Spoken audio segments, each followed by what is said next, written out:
La production mondiale de vin oscille depuis une quinzaine d'années autour de 270 millions d'hectolitres. A contrario, la France voit sa production diminuer de façon structurelle de l'ordre de 10 millions d'hectolitres sur cette même période. Après une récolte historiquement basse en 2017, la France a produit 42,2 millions d'hectolitres en 2019, soit un niveau inférieur de 7% à la moyenne des 5 dernières années. À l'échelle mondiale, la consommation de vin est globalement stable, proche de 245 millions d'hectolitres. Pour autant, le vin ne représente que 12% de la consommation mondiale d'alcool, loin derrière les spiritueux et la bière. Les 2/3 de la consommation mondiale de vin se concentrent en Europe de l'Ouest, marché historique qui est désormais en diminution, et en Amérique du Nord, aujourd'hui en forte progression. Un vaste potentiel de développement existe encore, en particulier en Asie.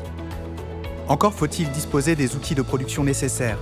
Or, si la taille du vignoble français atteint aujourd'hui plus de 812 000 hectares, c'est principalement le fait de la croissance du vignoble des Charentes, dont la production est destinée à l'élaboration des eaux-de-vie de cognac.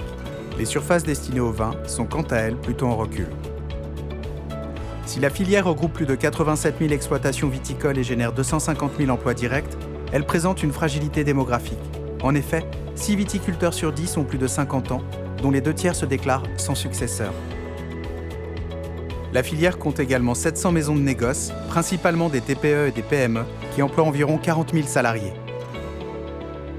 Ces entreprises sont implantées sur tous les territoires. 2 maisons de négoce sur 3 exportent, réalisant ensemble 80% de la valeur des exportations françaises de vin. Le négociant occupe une place centrale dans la filière puisqu'il est à la fois producteur,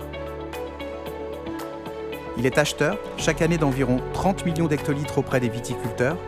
Il commercialise plus de 3/4 des quantités de vin achetées par les consommateurs, en France comme à l'étranger. Il explore les marchés où il promeut les vins de France. Il adapte son offre à leur demande et la fait évoluer. Il crée de nouveaux produits et propose des services innovants et constitue des gammes de produits cohérentes selon les marchés. Le négociant est un maillon essentiel. Il fait le pont entre la production et les consommateurs finaux. Ce savoir-faire unique est créateur de valeur, une valeur indispensable pour l'ensemble des maillons de la chaîne et construite grâce à la connaissance fine qu'ont les négociants de leurs clients finaux. Les maisons de négoce sont réunies au sein de 16 syndicats régionaux. L'Union des maisons et marques de vin est leur fédération nationale.